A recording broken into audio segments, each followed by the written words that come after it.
Suena otra vez la música de la información. Bienvenidos, bienvenidas a MBD Noticias, edición central, pantalla de TV Ciudad, co-conducción de Natalia Nogués. ¿Cómo andás, Natalia? Bien, buen martes. Muchas para gracias. todas y todos. Queda mucha semana todavía, ¿eh? Queda bastante para compartir y un martes llenito de información. Y empezamos justamente a llenar la copa porque ocurre que la Fiscalía Anticorrupción panameña pidió que la contadora uruguaya Maya Sicurel sea sometida a juicio por su presunta responsabilidad en el lavado de activos provenientes de la constructora Odebrecht. La profesional es investigada por el pago de coimas a través de una empresa registrada en Belice. Además, según una investigación del medio colombiano La Nueva Prensa, Sicurel prestó su nombre a una empresa del ex ministro de Justicia y ex fiscal colombiano Néstor Humberto Martínez Nelbra, quien veía...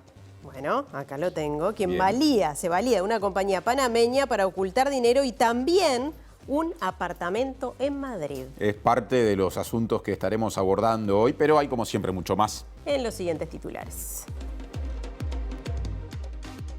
Catedrático de la Facultad de Derecho rechazó las posibles sanciones a estudiantes de secundaria por el ejercicio de la protesta pacífica. Personal, docentes y estudiantes ocuparon al menos 2 facultades de la Universidad de la República en reclamo de mayor presupuesto. Gremio de Municipales de Montevideo celebró el fin del contrato con la empresa CAP, que se encargaba de la limpieza de la zona céntrica de la capital. La comuna capitalina presentó medidas para beneficiar al sector cultural que incluyen exoneraciones impositivas para artistas nacionales. El salario real de los trabajadores en el sector agropecuario recién en 2023 llegará a nivel de junio de 2020, pese al explosivo crecimiento de ganadería y agricultura. Empresa de volquetas Atlas multada con 470.000 pesos por verter escombros en los márgenes del arroyo pantanoso. El comunicador Sergio Puglia decidió integrarse al Partido Nacional tras una propuesta de esa colectividad política. Mejoraron las expectativas del sector industrial tras varios meses de caídas. Variadas propuestas gratuitas de la comuna capitalina para las vacaciones de primavera, recreación y entretenimiento para niñas, niños y adolescentes. El expresidente brasileño Luis Inácio Lula da Silva lidera la intención de voto en su país con 47% contra 31% del actual presidente Jair Bolsonaro, según una nueva encuesta a 2 semanas de los comicios. La muerte de una joven detenida por llevar mal el velo provocó una oleada de protestas en Irán.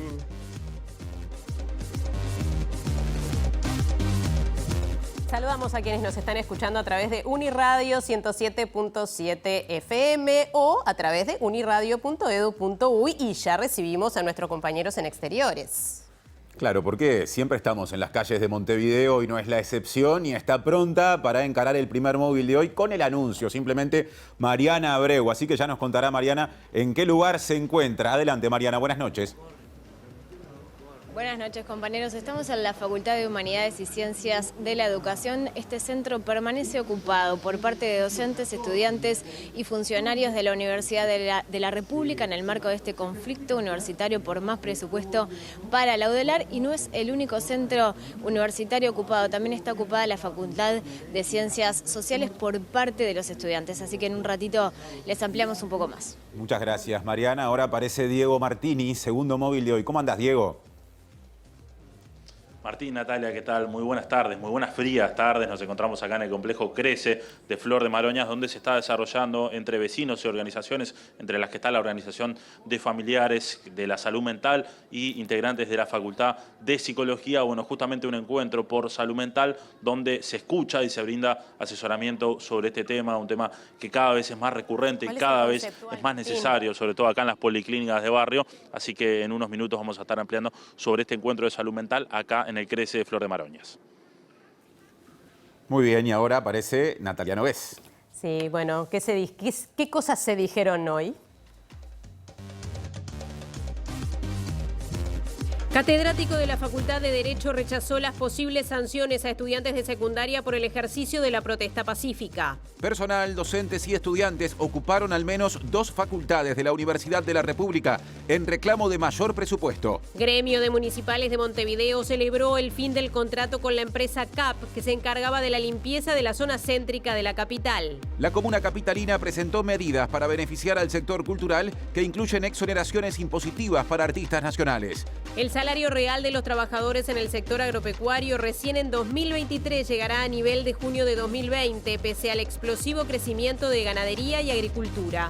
Empresa de volquetas Atlas multada con 470.000 pesos por verter escombros en los márgenes del arroyo pantanoso. El comunicador Sergio Puglia decidió integrarse al Partido Nacional tras una propuesta de esa colectividad política. Mejoraron las expectativas del sector industrial tras varios meses de caídas. Variadas propuestas gratuitas de la comuna capitalina para las vacaciones de primavera, recreación y entretenimiento para niñas, niños y adolescentes. El expresidente brasileño Luis Inácio Lula da Silva lidera la intención de voto en su país con 47% contra 31% del actual presidente Jair Bolsonaro.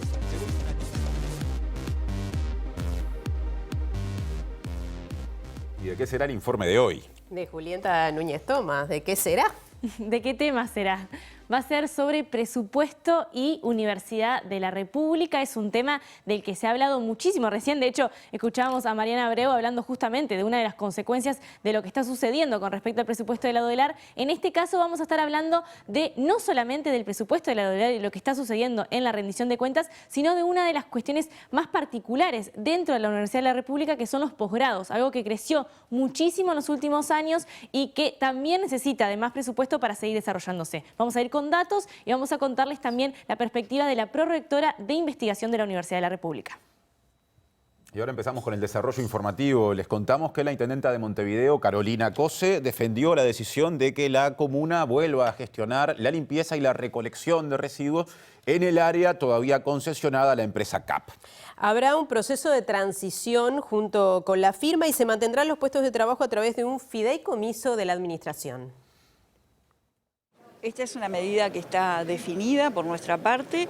El contrato de la empresa expira en noviembre y no se puede renovar, así que nuestra alternativa era o llamar nuevamente a licitación o pasar a tomar el control de la limpieza en esta zona. Hemos decidido pasar a tomar el control y extender toda la estrategia de Montevideo Más Verde a toda esta zona para que no haya una parte de Montevideo que se pierda de la nueva estrategia de limpieza. ¿Cómo lo vamos a hacer? Lo vamos a hacer con mucho cuidado. Primero le hemos propuesto a la empresa a generar un equipo de conjunto entre nosotros y la empresa para que la transición sea ordenada. Una de las premisas es que no se pierdan puestos de trabajo y lo que estamos proponiendo es generar un fideicomiso de administración de la Intendencia de Montevideo en su totalidad, del cual pasarían a depender los trabajadores que quieran, ¿verdad?, de la empresa. Es una figura relativamente fácil de formar y nos permite trabajar con cierta celeridad. Nosotros tenemos tiempo, pero no mucho tiempo, entonces tenemos que encontrar un equilibrio y es la figura que los técnicos nos han sugerido. Cose fue consultada sobre las críticas por parte de la oposición que afirman que ADEOM le dobló la mano a la Intendencia. Ver la política como quién le dobla la mano a quién, la verdad que a mí me resulta un tanto primitivo. Acá no hay doblada de mano de nadie, acá hay una definición política de la Intendencia de Montevideo de asumir el control de la limpieza, de la recolección y de la limpieza urbana y con la premisa de que no se pierdan puestos de trabajo. Bueno, y justamente el gremio de los municipales de Montevideo, ADEOM, valoró positivamente esta decisión. Claro, de todos modos, desde el colectivo se dijo que se aspira a que las contrataciones sean hechas directamente por la Intendencia de Montevideo y no a través de un fideicomiso, que es lo que se plantea en lo inmediato. Nosotros hemos planteado que es una zona que, si nosotros la asumiéramos, obviamente es una zona muy fácil de mantenerla en las mejores condiciones, buena caminería, se puede trabajar de noche, basura que no es demasiado pesada, o sea que es una zona donde perfectamente se podría trabajar muy bien realizándolo por parte de trabajadores municipales.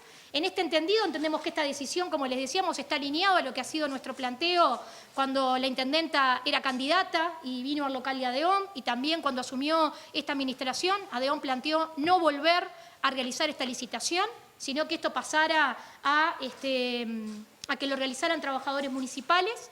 No es esta la decisión que toma la Intendencia. La Intendencia lo que hace es no hacer la licitación, pero pasará a un modelo de fideicomiso. Nuestro objetivo fundamental, y eso sería la concreción del punto de nuestra plataforma reivindicativa, es que este proceso culmine con la remunicipalización de estos servicios, por lo tanto, que estos trabajadores pasen a ser trabajadores municipales y que seamos nosotros quienes nos encarguemos de esta gestión. Con respecto a este tema, la Comisión de Medio Ambiente y Salud de la Junta Departamental de Montevideo citará al director de Desarrollo Ambiental de la Intendencia, Guillermo Monchequi, para que explique los motivos del cambio. El edil nacionalista Javier Barrios Bove se mostró sorprendido y dijo que la tercerización funciona bien. Lo primero fue una sorpresa porque más o menos de un mes estuvimos en la rendición de cuentas y cuando concurrió la gente de Desarrollo Ambiental, el ingeniero Monchequi no hizo ninguna mención a esta posibilidad. Sorpresa porque, como dice la intendenta Montevideo, es un sistema que estaba funcionando bien en la ciudad. Sorpresa por lo que va a ocurrir con los vecinos en cuanto a este sistema. La mayoría de los vecinos opinan que era el sistema de recolección que estaba realizando la CAF era bueno. Encontraban que su zona estaba limpia, y bueno, creo que por eso digo varias sorpresas al respecto. Y lo otro es que queremos que esto es un triunfo de ADEOM, una reivindicación que ADEOM viene realizando hace muchísimo tiempo, que en esta administración se concreta, que es remunicipalizar la recolección de todo lo que es el municipio B. A nosotros, estos son los primeros titulares. Hemos decidido invitar a la Comisión de Medio Ambiente y Salud de la Junta Departamental, al director Monchequi, para que explique más cómo va a ser el tema del funcionamiento vinculado a los funcionarios de la CAP. Y la Intendencia de Montevideo multó a una empresa de volquetas por verter escombros en los márgenes del arroyo pantanoso. La intendenta Cosé dijo que este tipo de sanción se aplica para que se piense 2 veces antes de tirar residuos de esa forma. La Intendencia trabajó todo el 2021 en un análisis en conjunto con el BID de la causalidad de los basurales endémicos que están correlacionados muy fuertemente con los cursos de agua. Hay empresas que tienen una gran irresponsabilidad y nos hemos encontrado con fotos que verdaderamente hieren la sensibilidad de cualquiera y que son una herida al ambiente de todo Montevideo. Y sí, tenemos acciones punitivas que esperamos que sean de la importancia que el ambiente se merece. ¿A cuánto asciende la multa?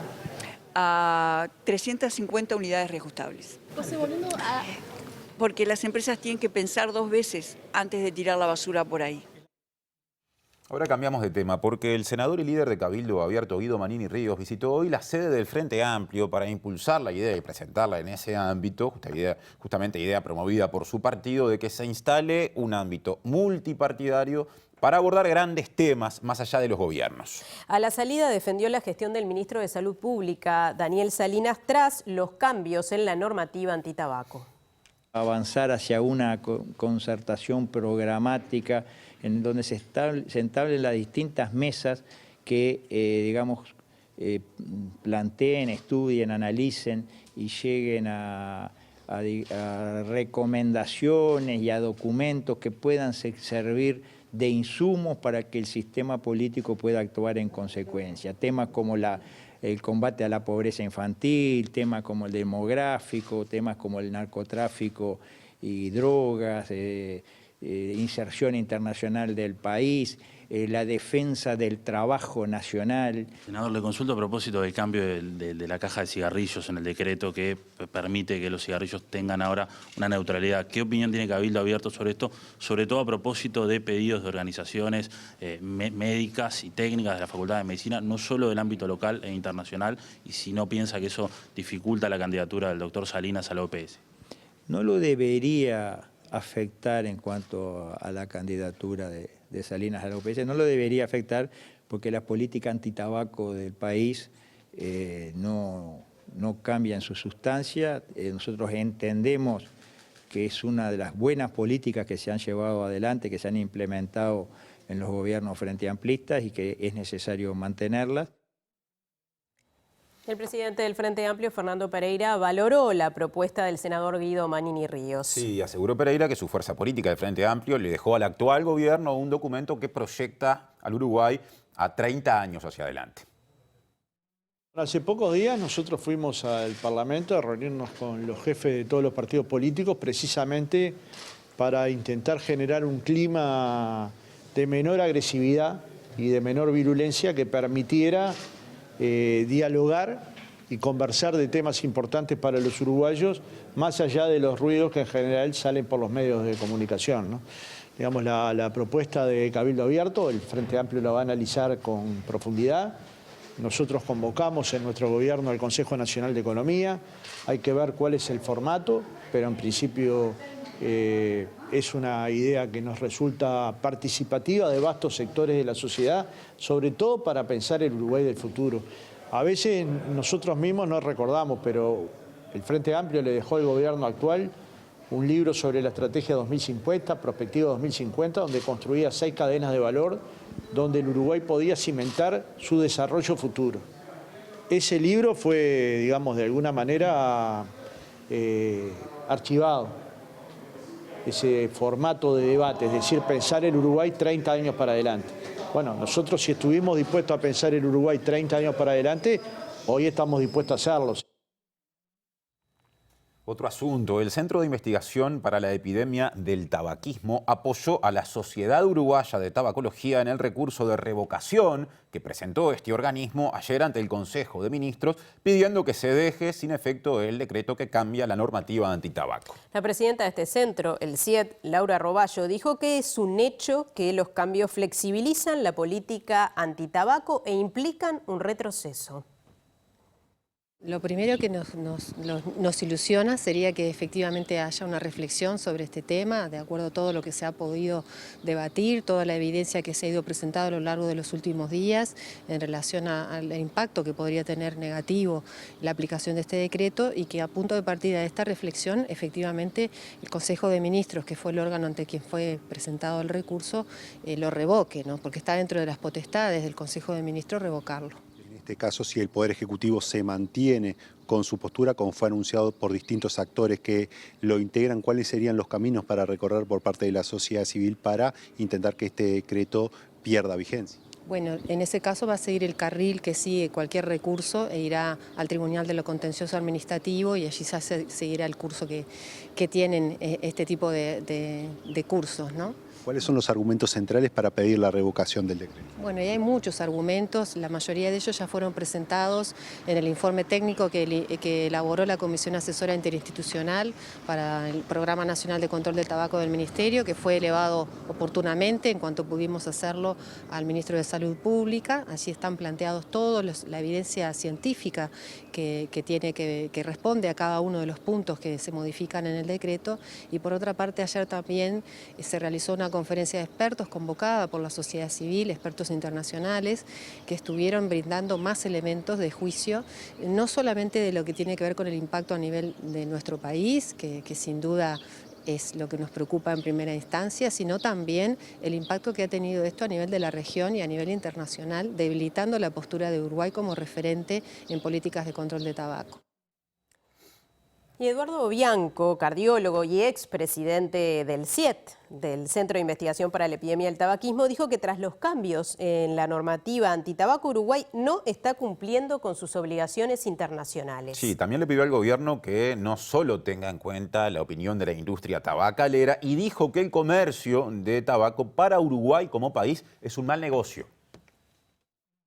Ayer la Unión Internacional contra la Tuberculosis y Enfermedades Respiratorias realizó una conferencia con la participación de expertos internacionales para analizar las medidas anunciadas por el gobierno de modificar la normativa referente al empaquetado de cigarrillos. El moderador del encuentro, el doctor Eduardo Bianco, dijo hoy a MBD Noticias que esta decisión viola el convenio marco del Tratado Internacional para el Control del Tabaco de la OMS y debilita la imagen de Uruguay. Nosotros no estamos forzando a nadie, solamente le estamos pidiendo a la población que nos escuche, que analice, que busque información y que entienda que Uruguay no está cumpliendo obligaciones internacionales que ha asumido, y vuelvo a insistir, la imagen de país, cuando un país no cumple con sus obligaciones internacionales en los tratados, se debilita y a un país pequeño eso no le hace bien. Esa es la primera cosa. Segundo, violamos leyes. Tercero, la empresa que pide esto nos causa un daño sanitario y económico, fuera de que ha violado reiteradamente la ley del 2008, la Ley Nacional de Control de Tabaco,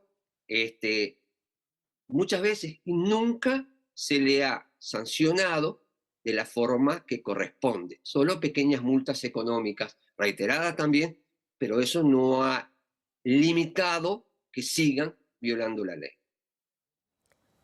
Bueno, vamos al desarrollo del móvil de nuestro compañero Diego Martini, que nos prometió hablar de salud mental. Diego. Así es, compañeros, nos encontramos en el complejo Crece de Flor de Maroñas, donde en este momento se está desarrollando un encuentro entre vecinas, vecinos y organizaciones sobre salud mental. Y estamos con Andrea Gonela, que es docente y psicóloga de la Facultad de Psicología de la UDELAR. Andrea, ¿por qué la importancia de estos encuentros? Mirá, para empezar porque tenemos una ley de salud mental vigente desde 2017 que no tiene presupuesto, se aprobó sin presupuesto, ergo no se está aplicando, entonces la importancia, bueno, la gente sepa que está esta ley, que exija que se aplique, que exija que haya un presupuesto y bueno, y la necesidad, porque la salud mental es una necesidad de todos y todas, entonces bueno, que la gente se informe, que de generar redes, de saber qué recursos existen y de luchar por más, para que se genere más espacio porque se necesita mucho todavía. ¿Qué cosas han surgido en este momento, en lo que han planteado y en cosas en las que ustedes han asesorado también? ¿Qué ha surgido? Surge, bueno, las grandes carencias que tenemos en el tema de salud mental y justamente todo lo que aún se necesita, que no se está dando o que se está dando en condiciones malas. El acceso a la calidad de la atención en salud mental, las demoras que existen, las falencias en los servicios, es como mucho por hacer. ¿Qué pasa para la gente de acá, de un barrio como el Crece, como Flor de Maroñas, acá en el Crece, que capaz que no tiene la posibilidad de ir a una mutualista y que depende de las policlínicas de barrio? ¿Qué posibilidades tienen? Nosotros, bueno, tenemos en la policlínica acá del Crece, de Solidaridad Francisco Pucci, tenemos un servicio de orientación para adultos y adultas con problemas de salud mental y también para familiares. Entonces, de ahí ya tenemos ese servicio que cualquiera puede acceder y es gratuito. Y bueno, la idea es recibir todo lo que, si bien nos enfocamos en adultos, también recibimos todo lo que sea consultas de niños y adolescentes, justamente para esto de tejer redes y derivar a los pocos servicios que hay. Pero bueno, la idea es eso, generar entre todos redes y difundir y exigir que se haga más. ¿Han visto en el último tiempo que hayan aumentado las consultas? Nosotros de servicio del convenio que tenemos con la Intendencia de Montevideo y que estamos trabajando acá, hace un año que estamos. Entonces, y un año marcado, por la pandemia, por no retornar a la presencialidad, pero sí, en la medida que se sepa que sabe que está este servicio, sí hay más demanda, sí. Andrea, ¿y qué cosas, si se puede saber, qué cosas ha comentado la gente, qué necesidades tiene, qué le pasa? Esto mismo que te decía, la falta de recursos que hay, las demoras en la atención de psiquiatras, en la lista de esperas también para psicólogos, la falta de respuestas, en intervenciones que son mínimas, y medicación, andate a tu casa y manejate. Sí, todo, en realidad, como mucho. Y de todas las edades, tampoco no hay un perfil específico, es toda persona que precisa atención de salud mental. Obviamente, cuanto más complejo, cuando hablamos de situación de trastornos mentales graves, de consumo, de adolescentes, y niños y niñas, también. Hay mucha población, hay mucho por hacer. Claro, no solo vienen las personas que sufren problemas de salud mental, sino sus familiares también. Exactamente, familiares entendido amplio, de redes y de vínculos y gente que está compartiendo todo el día la cotidianidad con quien tiene un problema de salud mental. Bien, se van a seguir realizando estas instancias y se piensa como promover el espacio también para que vengan más personas. Sin duda que sí. En particular está pensado para familiares, pero la idea es que sea como un puntapié inicial para que se sigan generando estos encuentros. Es más, tenemos una representante de la Federación de Caminantes que es de familiares. La semana que viene tenemos uno más dirigido a trabajadores y trabajadoras en general, del barrio, pero quien quiera venir también está abierto. Va a ser salud mental enfocada en la perspectiva de derechos. Andrea Gonela, docente y psicóloga, te agradecemos por estos minutos. Gracias a ustedes por venir. Muy bien, volvemos a piso, Natalia y Martín, cuando quieran. Muchas gracias, Diego. Cambiamos de tema, Natalia, porque el abogado Juan Cereta dijo que no existe normativa vinculada a la desocupación legítima de estudiantes en centros de estudios y también se refirió a las sanciones disciplinarias de las que en los últimos días las autoridades han comenzado a hablar. Claro, porque considera que sancionar a estudiantes de secundaria por el ejercicio de la protesta pacífica es un exceso que limita derechos garantizados por diversos instrumentos internacionales de derechos humanos. Yo no encuentro una norma que respalde una acción de desalojo a los estudiantes siempre y cuando las manifestaciones sean pacíficas, que son las que protege el derecho internacional de la libertad de expresión, referido a la libertad de expresión y referido a las manifestaciones públicas. Siempre hablamos de manifestaciones de tipo pacífico. Y en ese sentido, tampoco tenemos una norma que restrinja el derecho a los estudiantes o que restrinja incluso a los menores de 18 años. Por el contrario, la libertad de expresión no tiene ninguna restricción vinculada a la edad.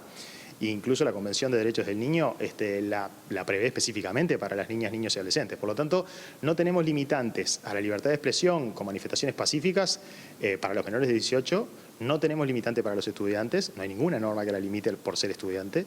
Y por último, en lo que tiene que ver con la desocupación, las normas que tenemos refieren específicamente a trabajadores. Por lo tanto, a mi juicio, el único artículo de un decreto que deja un poco abierta la puerta, en todo caso sería un decreto o una normativa contrapuesta a la ley y por lo tanto inaplicable. Sereta también explicó que los estudiantes no pueden ser sometidos a un proceso disciplinario o recibir sanción alguna, ya que están ejerciendo un derecho. Respecto a la participación de policías en las desocupaciones de liceales, opinó que es un procedimiento que no está previsto para los estudiantes y debería revisarse su legalidad. La normativa vigente referente a las desocupaciones en nuestro país se refiere únicamente a las relaciones laborales. Sin embargo, un decreto de la LUC sumó en 2020 una referencia a personas que no fueran trabajadores. A mi juicio, esa referencia a personas que no sean trabajadores no es específica para los estudiantes en primer lugar y en segundo lugar, si se la considerara específica para los estudiantes, el decreto estaría yendo más allá de lo que establece la ley. Por lo tanto, sería un decreto ilegal y no aplicable, no correspondería a su aplicación. Seguimos hablando de ocupaciones, en este caso en la educación terciaria, por eso recibimos a nuestra compañera Mariana Abreu para el desarrollo de su móvil. Mariana, adelante. Así es, Nati, aquí en las afueras de la Facultad de Humanidades y Ciencias de la Educación hay una movida, un corte de calles por Magallanes entre Paysandú y Uruguay con motivo de esta ocupación que llevan adelante los funcionarios de la UDELAR, los estudiantes de este centro universitario y también los docentes. Esto se da en el marco del conflicto universitario por más presupuesto para la UDELAR, también el planteo de mejorar las condiciones salariales de funcionarios y docentes, y aquí se realizan varias actividades desde temprano, porque esta ocupación comenzó cerca de las 9 de la mañana. Como decíamos hoy, este no es el único centro que permanece ocupado. El día de hoy también los estudiantes de la Facultad de Ciencias Sociales ocuparon esta sede también en el marco de este conflicto y nosotros estuvimos por allí conversando justamente con dos integrantes del Centro de Estudiantes de la Facultad de Ciencias Sociales. Por un lado tenemos la falta de presupuesto para la UDELAR, que no hay 0% de aumento, que en realidad en términos reales lo que termina significando es una disminución del presupuesto que se nos da. Se prevé una caída salarial fuerte para funcionarios y para docentes, recortes de becas y también estamos con muchos problemas edilicios que no vamos a poder solucionar por la falta de presupuesto. Y por otro lado también en acompañamiento a los gremios de formación en educación y en secundaria en contra de la reforma educativa. La idea de mañana es evaluar la continuidad y ver si seguimos o si levantamos. Por ahora no tenemos una fecha de levantar. En las facultades sociales es una medida que estamos tomando desde el Centro de Estudiantes. Es la primera ocupación que se está dando este año en este marco, desde el orden estudiantil meramente. Estamos teniendo apoyo desde otras formas, de ADUR y AFUR, o sea, de los funcionarios y docentes, pero la medida fue tomada por los estudiantes. Se resolvió primero una asamblea, convocar a otra asamblea, ambas en esta de la línea de pensar medidas de lucha, y en esta última asamblea de más de 100 personas se resolvió ocupar porque era lo que la coyuntura en realidad nos estaba como pidiendo como para poder tener una voz real a nivel político. Muy bien, esta ocupación en la Facultad de Ciencias Sociales va a continuar por lo menos hasta el día de mañana, en el que va a haber una asamblea por parte de los estudiantes y van a analizar cómo seguir con las medidas. En lo que respecta a la Facultad de Humanidades y Ciencias de la Educación, en donde estamos justamente en este momento, esta ocupación termina dentro de unas horas. Recordamos que comenzó en la mañana y la llevan adelante los docentes, los funcionarios y los estudiantes de este centro de la Universidad de la República. Y justamente estamos con representantes de funcionarios y de estudiantes, Andrés Fernández y Ana Laura Collazo, para que nos cuenten un poquito más sobre estos planteos que vienen realizando. ¿Cuáles son los reclamos concretamente? Nosotros estamos hoy en día ocupando la Facultad de Humanidades en conjunto con la Intergremial, docentes, funcionarios y estudiantes, como bien se enunciaba, en reclamo de mayor presupuesto para la Universidad de la República, puntualmente las prioridades que como universidad y puntualmente nosotros como FEU, como parte de la FEU, venimos realizando en cuanto a becas estudiantiles y en cuanto a aportes financieros para atender los grandes problemas que tiene la enseñanza universitaria. En particular en Humanidades tenemos una población estudiantil que mayoritariamente trabaja y quienes trabajamos necesitamos otros horarios para poder estudiar en las mismas condiciones. En ese sentido es una gran necesidad en Humanidades contar con turno nocturno en muchas carreras y necesitamos docentes y salones para poder atender esa necesidad que deja afuera o con una ralentización de la carrera a muchísimos compañeros y compañeras. Esa es una realidad que tiene que atenderse atendiendo la cantidad de docentes que tiene la universidad en general. No puede ser que con 150.000 estudiantes tengamos la misma cantidad de docentes y horas docentes que cuando había 120.000. Eso es parte de una contradicción flagrante que si se dice que este es el presupuesto de la educación, no se aporte un solo peso para atender esas necesidades que la universidad tiene, con una diversidad de disciplinas científicas, culturales, artísticas, humanísticas, que en nuestra universidad se desarrollan, que requiere para esa misma ampliación de las disciplinas que se cultivan, tanto profesionales como de investigación, requiere que el país apueste a futuro al estudiante de hoy y al de mañana, no solamente con becas estudiantiles que son necesarias para quienes tienen una situación socioeconómica familiar que requiere un apoyo económico puntual y que son cada vez más estudiantes de acuerdo a los números que nos trasladan de bienestar universitario, que hay una situación real de carestía en el país que genera eso. Son además cada vez más quienes deberían tener esa beca, está estudiado su situación socioeconómica y la universidad no tiene los fondos para otorgarla. Y al mismo tiempo, además de pensar las becas estudiantiles, también pensar en las becas de formación de posgrado y de carrera académica en general, que permita un desarrollo real de la ciencia, de la cultura y de las artes en la Universidad de la República. Ana Laura, ¿qué pasa con los reclamos salariales de funcionarios y docentes? Bueno, como todos los trabajadores, nosotros necesitamos una adecuación salarial de acuerdo a la pérdida de poder adquisitivo que hemos tenido y de acuerdo también a las demandas que nosotros en este momento tenemos por parte de la universidad. Nosotros estamos comprometidos en una universidad compleja,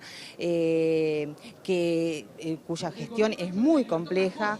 La modernización de la gestión, apoyados en la tecnología, la masividad estudiantil. En este escenario nosotros planteamos que necesitamos otro tipo de recursos, esto se obedece a un plan estratégico que tiene la universidad y necesitamos que nuestros salarios se adecúen a esta realidad también.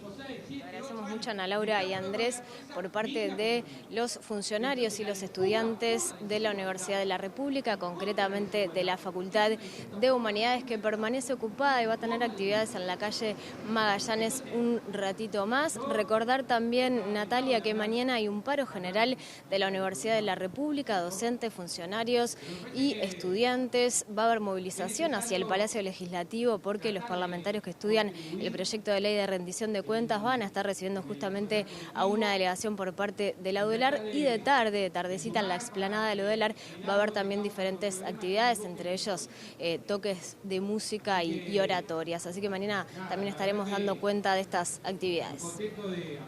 Gracias, Mariana. Este móvil fue una gran introducción para lo que sigue. Claro, medidas de lucha, actividades, porque el presupuesto universitario está en jaque, Julieta. Así es, así lo venimos viendo a lo largo de todo el informativo, es claramente uno de los temas de esta semana porque es cuando más se están movilizando tanto los gremios estudiantiles y docentes como los de funcionarios. Se están planteando, como escuchábamos recién, un recorte al presupuesto universitario que afectaría y puede afectar y ya está afectando de hecho el funcionamiento de la Universidad de la República en muchos de sus aspectos. Concretamente para repasar algunas de las muchas cosas que escuchamos gracias al trabajo de de Mariana Abreu con esas entrevistas, uno de los principales problemas tiene que ver con el número de estudiantes y su vínculo con el presupuesto. Lo que mencionaban, y vamos a repasar, es que este año la población estudiantil alcanzó los 149.688 estudiantes y que para 2024 se proyecta más de 151.000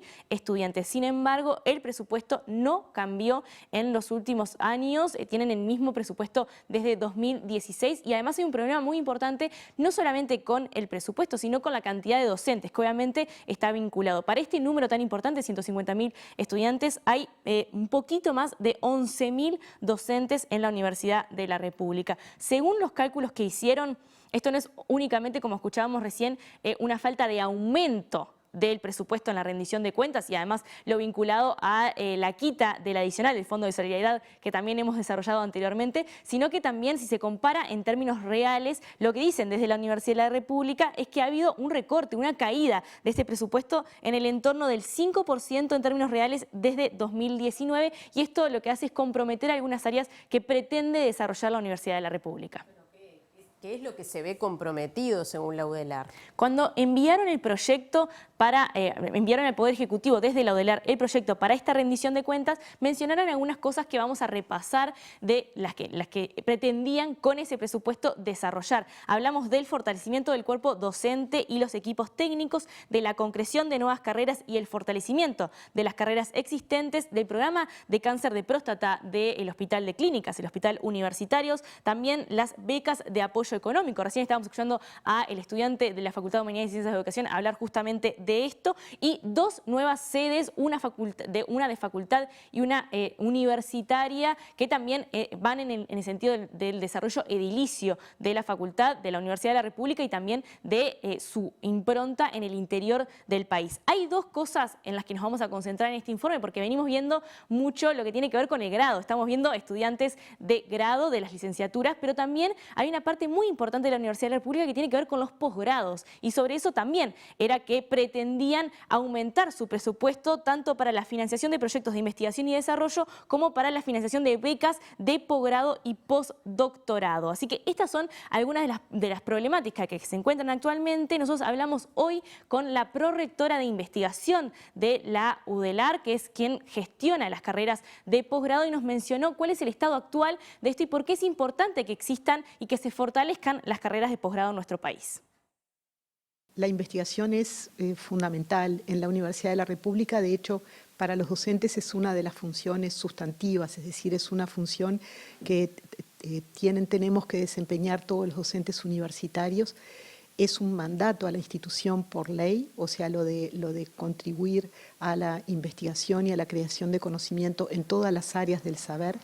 Entonces realmente es un ingrediente fundamental para la calidad de la enseñanza y fundamental por supuesto para contribuir a la creación de conocimiento en general y a la atención de los problemas del país. Termina siendo en definitiva una cuestión de soberanía, es decir, tener nuestras propias capacidades para poder atender los problemas nacionales.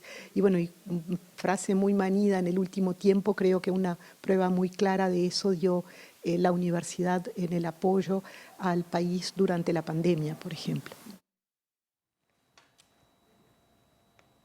Y hay más información vinculada a los posgrados, Julieta. Claro, esta es la investigación, está profundamente vinculada con la investigación con los posgrados, porque es allí donde se desarrollan estos proyectos de investigación, es en los posgrados y como escuchábamos recién a Cecilia Fernández mencionar, esto está muy estrechamente vinculado con el desarrollo de la ciencia y la tecnología en nuestro país y también con la mejora de la formación de los docentes que están dando cursos en este momento en la Universidad de la República. Vamos ahora a compartir números vinculados al posgrado, a las carreras de posgrado de la Universidad de la República. Estos son números que compartió el rector de la Universidad de la República, Rodrigo Arim, hace 2 días y tienen que ver primero con el crecimiento de los ingresos a las carreras de posgrado en los últimos años. Estamos viendo allí en 2000, en el año 2000, solamente 941 ingresos a las carreras de posgrado, en 2005 973, en 2010 1.494 ingresos,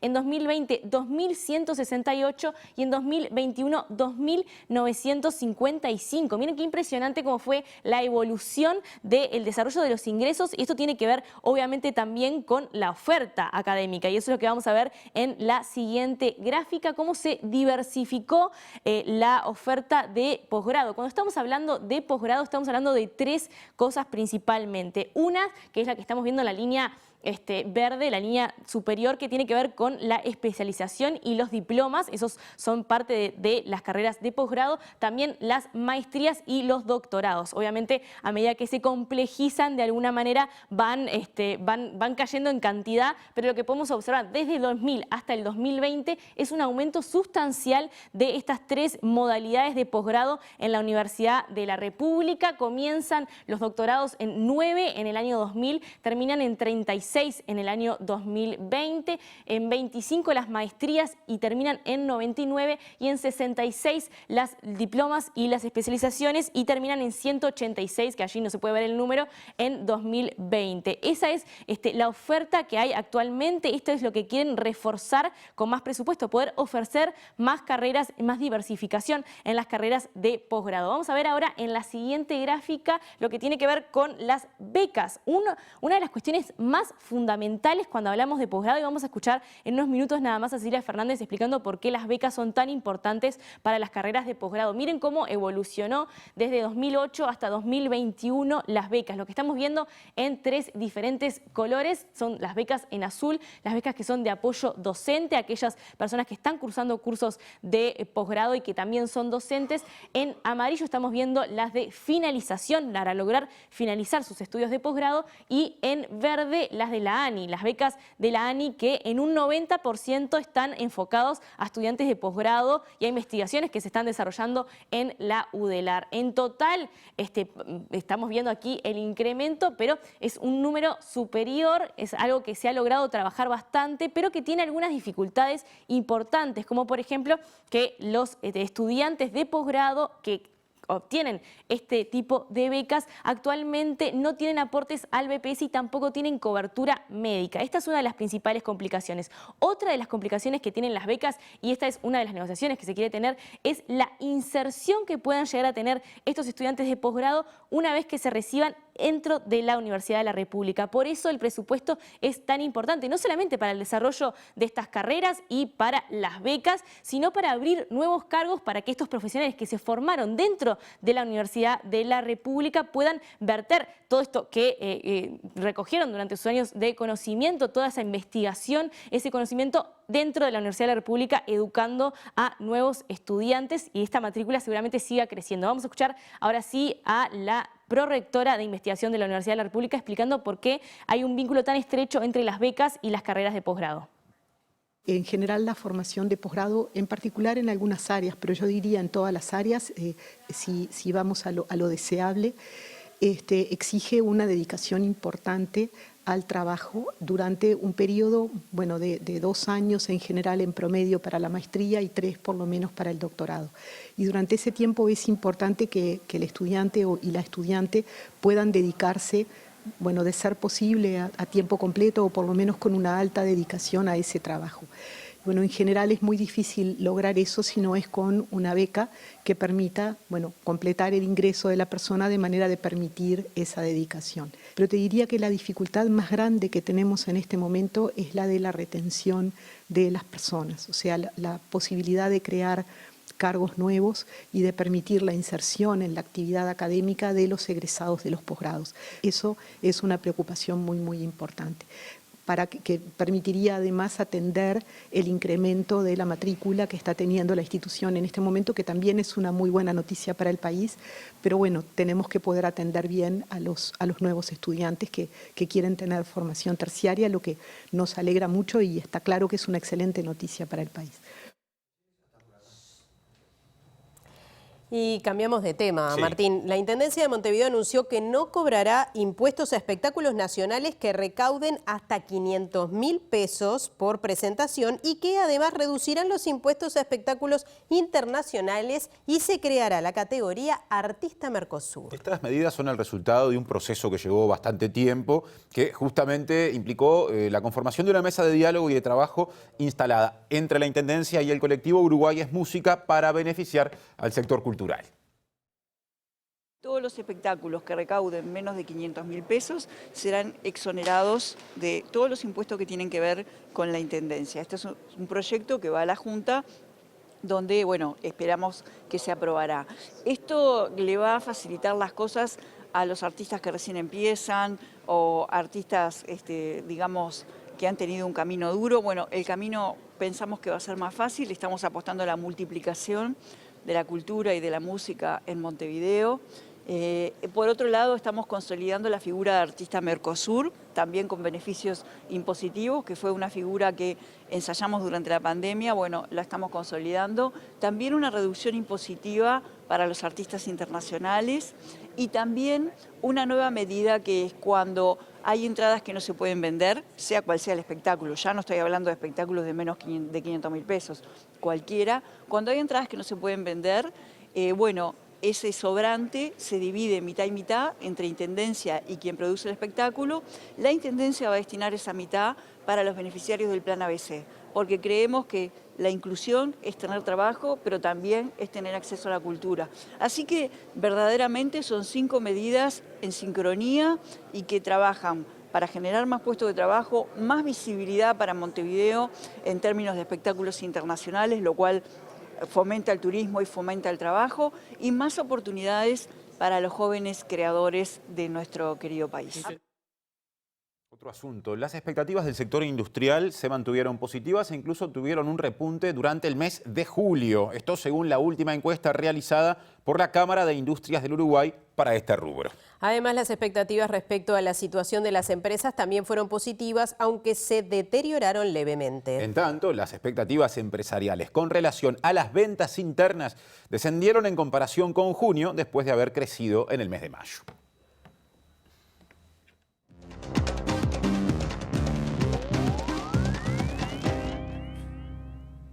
La última medición, digamos, del Producto Interno Bruto resultante del informe de cuentas nacionales elaborado por el Banco Central del Uruguay, a las y los economistas les dejó mucho para analizar. Por eso tenemos aquí a nuestro compañero Germán de Agosto para ayudarnos a desgranar estos datos. ¿Cómo andan? Así es, vamos a empezar ahora justamente analizando. Vamos a ir desgranando, vamos a empezar por lo que es el dato general. La economía creció justamente 7,7% en relación al mismo trimestre del año anterior y 1,1% en relación al trimestre previo. Entonces lo que vamos a ver acá, en primer lugar, lo que tenemos, vamos a concentrarnos en esta primera gráfica. Esto es justamente la evolución del Producto Bruto Interno. ¿Qué implica la línea roja? Bueno, la línea roja es el umbral justamente que determina cuál era el nivel que tenía la economía antes de que irrumpiera la pandemia. Esto es, si estamos por debajo de la línea roja, esto implica que no hemos recuperado el nivel de Producto Interno Bruto que teníamos antes de fines del 2019. Cuando estamos por arriba, que es justamente la situación en la que nos encontramos hoy, justamente ya recuperamos lo que se perdió en términos de actividad y hoy estamos 3,8% por encima. ¿Dónde está ese 3,8? Es esta brecha que existe entre la línea roja y el último punto blanco. ¿Sí? O sea que la economía en su conjunto, medida a partir del indicador que tenemos para evaluarla, está 3,8 por encima del nivel prepandemia. Ahora, ¿Qué quiere decir? Exacto. Ahora lo que vamos a analizar y vamos a ir justamente aterrizando en cascada es sobre lo que está dentro de esta línea blanca. Una de las maneras que nosotros tenemos de evaluar la evolución del Producto Interno Bruto es analizar hacia dónde va, cuál es el destino de esa mayor producción que está generando la economía uruguaya. Y acá tenemos justamente dos destinos. La línea blanca lo que muestra es justamente la evolución de la inversión, ¿sí? En particular, lo que está recogiendo esa importante evolución es justamente todo lo que tiene que ver con UPM y todas las obras conexas. Por eso ese crecimiento tan relevante. De hecho, si se fijan, miren la distancia que nos separa en este caso de la distancia que separa la línea roja con la línea blanca. Esto quiere decir que la inversión está casi 30% por encima del nivel que tenía antes de la pandemia. Esto es una dimensión que es la inversión, viene siendo el principal motor de la actividad. El segundo gran motor que tiene la actividad es justamente lo que vemos en la línea verde, que ahí lo que tenemos es la evolución de las exportaciones, o sea, la producción que tiene como destino al resto del mundo. En este caso estamos casi 10% por encima del nivel prepandemia y acá justamente tenemos el segundo gran motor que tiene la recuperación de la economía uruguaya cuando lo analizamos de las perspectivas del destino de la producción. Ahora lo que vamos a analizar en la siguiente placa nos vamos a meter principalmente en la línea verde, que es las exportaciones. Y acá tenemos dos dimensiones para analizar. La primera dimensión tiene que ver con el lado de los precios. Las exportaciones uruguayas han tenido un desempeño excepcional, ¿sí?, de materias primas, porque, por ejemplo, recuerden que el turismo también es una exportación, pero las materias primas acá vemos la evolución y tenemos 22 años de evolución del precio de las materias primas que son relevantes para la exportación del Uruguay. Esto que está acá, hasta acá, es lo que se conoció como el famoso viento de cola. Es parte de ese fenómeno que justamente tuvo asentado sobre precios muy elevados de las cosas que le vendemos al resto del mundo. Bueno, después de la caída del 2020, miren lo que ha sido la recuperación desde junio del 2020, o sea, acá tenemos 2 años, los últimos 2 años, hasta el último dato. Son un 50% en el aumento del precio de vuelta. De las materias primas, acá hay un promedio ponderado de las cosas, de las materias primas que le vendemos al resto del mundo. Y esta es una dimensión de las exportaciones. La otra dimensión que recogemos en esta gráfica tiene que ver con el valor exportado. Y el valor exportado surge del precio de lo que exportamos por la cantidad o el volumen de lo que exportamos. Y esto es lo que se recoge justamente acá. Tenemos un doble clic sobre la carne en verde y sobre la soja en blanco. Se vende más y a mayor precio. Exactamente, tenés los dos efectos, ¿sí? ¿Cuánto aumentó si comparamos el primer semestre de este año contra el primer semestre del año anterior?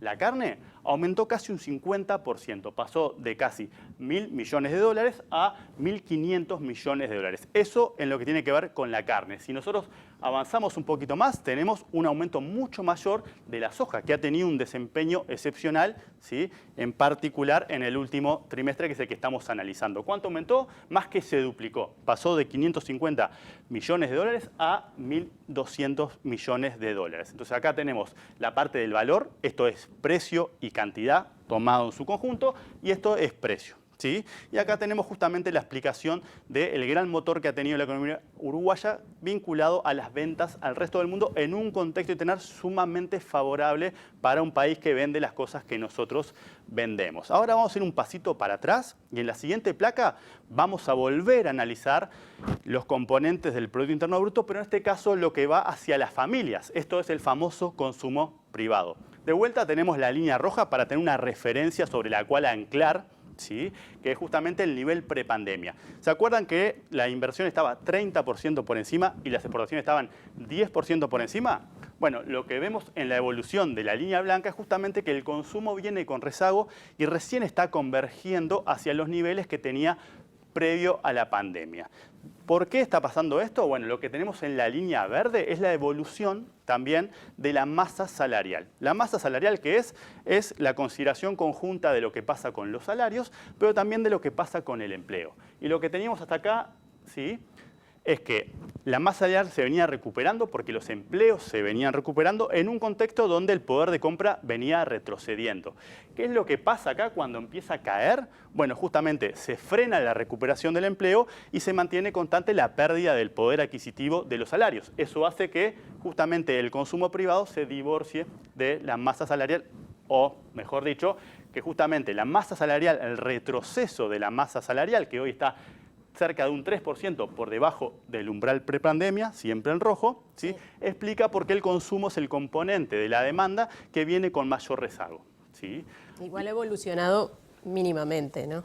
Exactamente. Lejos todavía de la línea roja. Exacto, está ahí, está convergiendo recién, tuvo un crecimiento en el primer trimestre y se estancó ahora en el segundo trimestre, ¿sí? Y ahora si pasamos a una placa más, lo que vamos a hacer zoom simplemente es, dijimos que la masa salarial justamente surge de considerar conjuntamente lo que son los salarios y el empleo. Ahora vamos a descartar la dimensión del empleo y nos vamos a meter con los salarios y vamos a tomar, nosotros hemos analizado la evolución del salario real de muchos sectores. Hoy en particular decidimos analizar, a partir de los datos del Cuesta Duarte, justamente lo que tiene que ver con el grupo 22 de los consejos de salario, que representa el sector ganadería, agricultura y las actividades conexas. Y lo que tenemos de vuelta es este 100, ahora lo que nos sirve para tener una referencia de dónde estábamos cuando comenzó la octava ronda, que fue justamente la ronda puente. Cuando estemos por encima de ese nivel, quiere decir que el salario recuperó los niveles que tenía en junio del 2020. ¿Sí? Cuando se forma la pancita, acá es donde se empieza a acumular justamente pérdida de poder adquisitivo. Y lo que vemos particularmente que destaca es que en junio del 2022, el junio pasado, el salario real, el poder de compra, estaba 6% por debajo de los niveles que tenía en junio de 2020. Pero rápidamente ven que converge hacia la línea roja. Eso justamente porque ahí confluyen el correctivo de inflación, también un porcentaje de recuperación y el aumento por inflación. Esas tres cosas, en el caso del grupo 22, que es el que estamos analizando, vinculado al salario de los trabajadores rurales, confluyen para justamente igualar la situación, pero eso de alguna forma es algo circunstancial, porque de vuelta, si nos movemos hacia el mundo de las proyecciones, y acá tenemos el próximo año, lo que tenemos es que se vuelve a formar esa pancita. Y de vuelta, esa pancita se forma cuando la inflación va comiendo poder de compra, cuando la inflación evoluciona por encima de los salarios. Cuando se recupera, acá tenemos los correctivos, pero de vuelta la pancita, ¿sí?, se forma porque la inflación vuelve a erosionar el poder de compra, y cuando miramos la foto en su conjunto, tenemos que a junio del 2023, ¿sí?, el salario real, el poder de compra de este sector, va a estar todavía 0,7% por debajo del nivel que tenía cuando comenzó la octava ronda, que fue la ronda puente, la primera ronda que se determinó en el marco del mundo pospandémico. Quienes producen carne y soja, por ejemplo. Exactamente, acá estamos recogiendo justamente ese grupo 22 vinculado, por eso de ahí el contraste que teníamos en particular. Gracias, Germán, y hasta la próxima, el jueves. El jueves, nos vemos el jueves. Muy bien. Muchas gracias. Bueno, seguimos con otros temas. Seguimos, Martín. sí, cambiando de tema porque la Fiscalía Anticorrupción panameña pidió el pase a juicio de la contadora uruguaya Maya Sicurel por su presunta responsabilidad en el lavado de activos provenientes de la constructora Odebrecht. La justicia de dicho país dispondrá de 30 días para decidir si acepta esa posibilidad. El llamamiento a juicio para Ligelena de Sousa, para Paulo César de Miranda, para Barry William y para la señora Maya Sicurel Spiller. ¿Por qué, señora juez? Porque no podemos perder de vista que el bien jurídico tutelado del delito contra el orden económico es precisamente la transparencia de nuestro sistema financiero. Tras esta acusación, la jueza panameña Valoisa Marquínez deberá tomar la decisión. Actualmente la magistrada lleva adelante la audiencia preliminar, que entre otras cosas implica recibir los alegatos de las defensas y la posición de la respectiva fiscalía especializada panameña. Según informó La Diaria, la magistrada dispondrá de al menos 30 días a contarse desde el 30 de septiembre para tomar su decisión. La contadora Sicurel, actual pareja del ministro de Educación y Cultura, Pablo da Silveira, es investigada por su presunta participación en una maniobra que consistía en pagar coimas millonarias a gobernantes y dirigencia política provenientes de Odebrecht. Las transferencias que la involucrarían se hacían a través de Arcadex Corporation, empresa registrada en Belice. Así se describió la operativa y el rol de Sicurel durante la audiencia de ayer en Panamá. Maya Sicurel Spiller, señora juez, viene vinculada al proceso a través de la sociedad Arcadex Corporation. Arcadex Corporation, el Ministerio Público pudo corroborar a través de pedido de cooperación internacional girado a la República Oriental del Uruguay, que en efecto tenía una cuenta, la señora Maya Sicurel, en dicho país, a donde existía o recibió fondos de otras controladas como Metalog International, ambas controladas por el señor Olivio Rodríguez. Y según una investigación del medio colombiano La Nueva Prensa, Sicurel fue prestanombre, o sea, prestó su nombre a una empresa del exministro de Justicia y exfiscal colombiano Néstor Humberto Martínez Neira. Sí, este jerarca o ex jerarca colombiano ocultaba dinero e incluso un apartamento en Madrid a través de una empresa panameña. Hace 8 años la empresa coreana Hyundai Motor Company cambió de representante en Colombia. Carlos Matos, su propietario, quien actualmente está detenido por sobornos a jueces y fiscales, interpuso una demanda judicial y contrató al abogado Néstor Humberto Martínez Neira, uno de los abogados más reconocidos de Colombia y reconocido además en causas de corrupción. Además, fue ministro de Justicia en varias ocasiones y fiscal general de la Nación. Una investigación del medio colombiano La Nueva Prensa develó que la estrategia de Matos fue realizada por Martínez Neira y por estos servicios cobró 30 millones de dólares más distintos porcentajes. Martínez Neira, luego, tras ser nombrado fiscal general de Colombia, llevó a la cárcel a empresarios, abogados, funcionarios judiciales y jueces por esta causa. En 2018, el periodista Gonzalo Guillén, director de La Nueva Prensa, medio colombiano, publicó una investigación en la que denunció que el fiscal general de la Nación, Néstor Humberto Martínez Neira, ocultaba dinero y un apartamento valuado en cerca de 3 millones de euros en Madrid, España, al amparo de una empresa panameña llamada Amanda Advisors Sociedad Anónima. Esta empresa panameña es una fachada creada por la firma de abogados Rosas y Rosas, que tiene la misma actividad de Mossack Fonseca de los Panama Papers.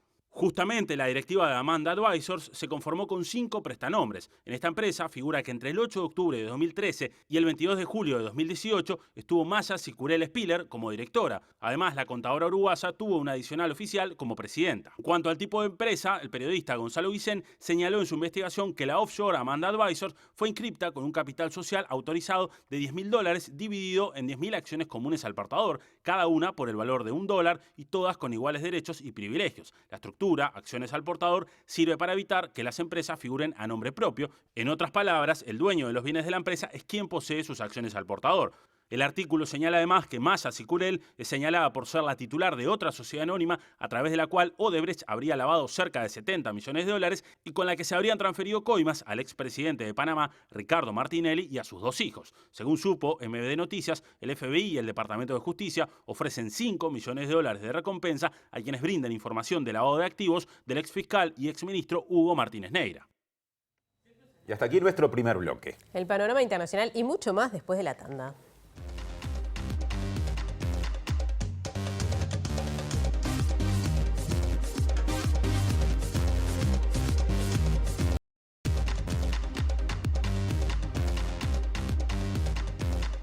Volvemos porque queremos saber cómo está el mundo. Es cierto, llega la información internacional.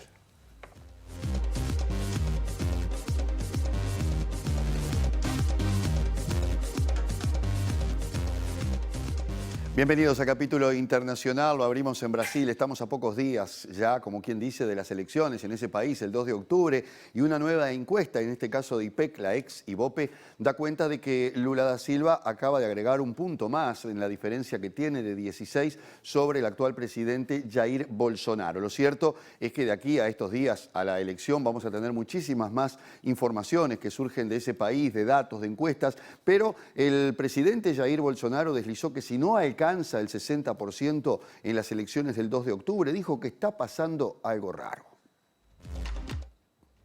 Establece que el expresidente Lula del Partido de los Trabajadores avanzó del 46 al 47% de intención de voto respecto al sondeo divulgado el 9 de septiembre, mientras que el presidente Jair Bolsonaro del Partido Liberal se mantuvo estancado. En tercer lugar se ubicó con el 7% el exministro Ciro Gomes del Partido Democrático Laborista, seguido por la senadora Simone Tebet del Movimiento de la Democracia Brasileña con el 5% y con el 1% Soraya Tronic de la Unión Brasil. En una eventual segunda vuelta, el líder del Partido de los Trabajadores vencería con el 54% de los sufragios frente al 35% que obtendría Bolsonaro, un punto porcentual más respecto al anterior sondeo de IPEC, mientras que la del actual mandatario cayó en la misma proporción. Asimismo, el 47% de los entrevistados consideró la administración de Bolsonaro mala o pésima, 2 puntos porcentuales más que en el sondeo del pasado 12 de septiembre, mientras que el porcentaje de electores que lo consideran bueno u óptimo se mantuvo estable en el 30%. El presidente Jair Bolsonaro ha cuestionado las encuestas que lo ubican varios puntos por debajo del líder del PT y en su reciente visita a Londres por los funerales de la reina, sostuvo que si no gana con el 60% de los votos es porque hay algo raro, al tiempo que en una entrevista con el canal de aire SBT dijo que si no gana es porque algo anormal ocurrió en el Tribunal Superior Electoral, teniendo en cuenta la cantidad de gente que va a sus eventos y cómo lo reciben a todos los lugares a donde va. La Asamblea General de las Naciones Unidas comenzó en Nueva York con un desfile de líderes mundiales en sus discursos. En este caso vamos a hablar particularmente del presidente colombiano, Gustavo Petro, quien dijo que se debe acabar con la guerra irracional contra las drogas y que la política contra las drogas ha fracasado, además de manifestarse a propósito del daño que le está causando esta guerra al continente y en particular a su país. Tildó de hipócritas a los países del primer mundo que en el pretexto de combatir las drogas envenenan la selva amazónica. Yo les demando desde aquí, desde mi Latinoamérica herida, acabar con la irracional guerra contra las drogas. Disminuir el consumo de drogas no necesita de guerras, necesita que todos construyamos una mejor sociedad, sostuvo Gustavo Petro en su primera intervención en una Asamblea General de las Naciones Unidas como presidente de Colombia.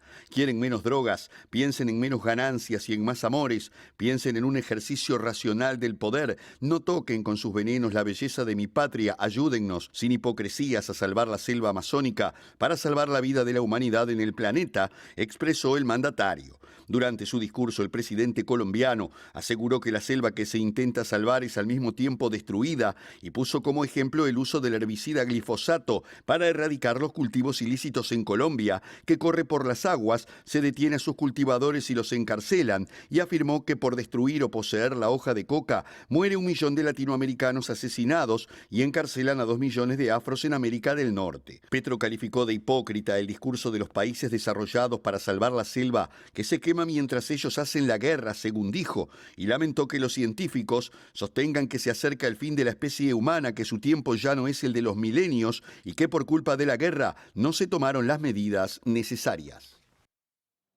Mientras Ucrania avanza en su contraofensiva en el este del país, Rusia redobla la apuesta y, propone, o mejor dicho, las repúblicas prorrusas han propuesto un referéndum ahora nomás, del 23 al 27 de septiembre. Pero no solamente las repúblicas que integran el Donbass, estamos hablando de Lugansk y Donetsk, sino que también otras regiones que están ocupadas por Rusia, como Gerson en el sur o Zaporilla, donde está esa famosa planta nuclear, también van a realizar referéndums para anexionarse a Rusia. Dijo Ucrania que esto es un verdadero chantaje y el canciller alemán Olaf Scholz ha dicho que la comunidad internacional no debe aceptar de ninguna manera porque esto no tiene sustento.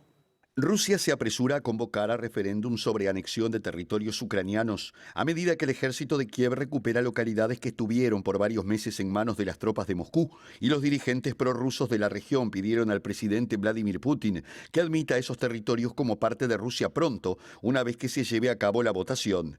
El Kremlin reconoció a Lugansk y Donetsk como estados independientes dentro del territorio ucraniano el pasado 21 de febrero, una antesala para la guerra con objetivos de ocupación que lanzó 3 días después contra el vecino país y que ahora busca sumarlos como territorios de su pertenencia. Poco después del anuncio en las provincias del este de Ucrania, las autoridades instaladas por Moscú en las regiones de Gerson y Zaporilla en el sur de la nación también anunciaron una consulta popular entre el 23 y el 27 de septiembre para unirse al territorio ruso, y los dirigentes de la región de Gerson aseguraron que esperan que esa región se convierta en una parte de Rusia, un sujeto de pleno derecho de un país unido. La presidencia ucraniana respondió que los referendos anunciados este martes son un chantaje y prometió eliminar esa amenaza rusa surgida del miedo a la derrota, según dijeron, ya que tras casi 7 meses del inicio del conflicto, las tropas invasoras controlan alrededor del 95% de Gerson. En el caso de Zaporilla, Kiev todavía controla gran parte de la región, en cuya ciudad homónima se encuentra la planta nuclear más grande de Europa, manejada por expertos ucranianos que operan bajo la ocupación rusa y que es motivo de preocupación constante por un posible desastre radioactivo en medio de los bombardeos que se registran en sus inmediaciones y de los que se acusan las dos partes del conflicto mutuamente.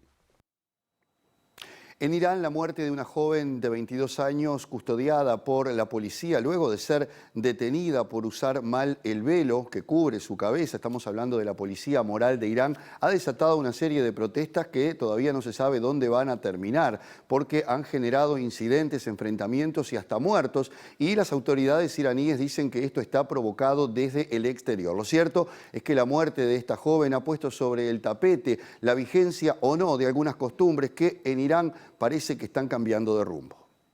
Maya Amini, de 22 años, falleció en un hospital el viernes a consecuencia de un infarto y el coma que sufrió el martes anterior en una comisaría de Teherán, donde estaba detenida por la llamada policía de la moral por no llevar bien el velo. Las protestas comenzaron tímidamente tras conocerse la muerte de Amini y se han repetido hasta hoy en varios puntos del país, en especial en la provincia del Kurdistán iraní, de donde era originaria la joven, y se siguen produciendo a pesar de que en la noche de ayer la policía reprimió las manifestaciones en Teherán con porras, gases lacrimógenos y caños de agua. En la ciudad de Kerman, en el sureste del país, una joven se cortó el pelo mientras a su alrededor otros manifestantes gritaban muerte al dictador, según videos compartidos en Twitter por periodistas iraníes, donde se ve a mujeres tirando sus velos a hogueras callejeras, al grito de justicia, libertad y no al yihad obligatorio, y mujeres, vida, libertad, ajenas a las acusaciones de sus dirigentes a países extranjeros. Grupos de derechos humanos del Kurdistán denunciaron la muerte de 3 personas y 80 manifestantes heridos a manos de las fuerzas de seguridad,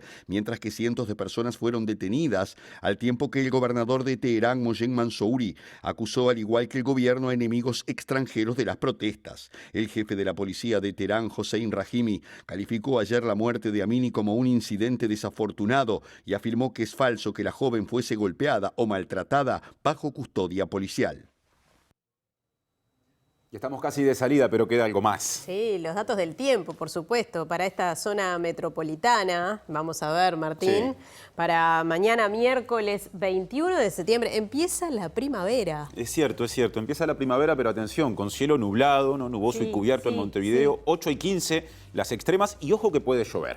Puede llegar a llover, baja probabilidad de precipitaciones. El jueves 22 de septiembre, una mínima de 7 y una máxima de 16 y ya con sol. Claro, ya cambia y tenemos lo que será antesala de fin de semana. Viernes 23 de septiembre, 7 grados de mínima, 17 de máxima, cierta amplitud térmica y por ahora parece que ese día no llovería. Ojalá que nos trate lindo, ya que estamos hablando del fin de semana, lo que venga luego. Y para que disfruten los que están de vacaciones, además, ¿no? Niños, niñas, adolescentes de vacaciones. Así que bueno, esperemos que tengan algunos días para disfrutar. Nos vamos. Llega el lado B. Llega el lado B a la pantalla de TV Ciudad, luego la letra chica y nosotros nos reencontramos mañana. Misma hora y mismo canal. Que pasen bien.